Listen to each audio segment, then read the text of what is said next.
Hello, this is Father Aaron Westman with the Glenmary Home Missioners, and this is your Missioner Moment.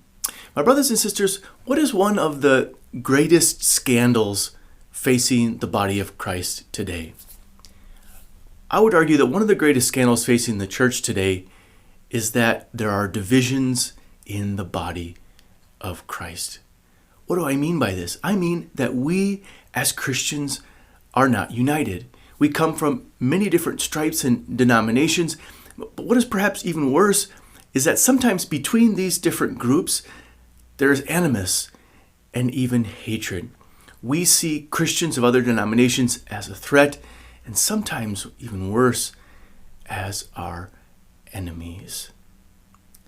My brothers and sisters, one of the last things that Jesus did before he went through his crucifixion, the resurrection and ascension, is he prayed this high priestly prayer. And we can find this in John chapter 17. One of the things that Jesus prayed for was that they all might be one. Jesus desired more than anything else that those who would call themselves members of the body of Christ would be united together in one body, under one Lord, in one Spirit, and with one baptism. But from almost the earliest days of Christianity, this wasn't the case.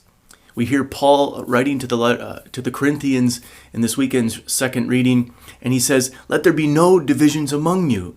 For Paul knew that already divisions were starting amongst Christians. My brothers and sisters, we cannot be happy with this. So what can we possibly do? I would like to suggest 3 things for us to consider to work towards greater Christian unity. The first thing is we must pray for a conversion of our own hearts, that we might desire unity in the body of Christ, and that we might come to love those who are part of the body of Christ who may not be from our particular communion or denomination. The second thing I think we need to do is build relationships. All of us should be intentional about getting to know people from different Christian denominations and beginning to see that indeed the Spirit of God is working in their lives and that their faith journey, their faith story is genuine and true. And the third thing I think we need to find ways to do is to pray together and even worship together.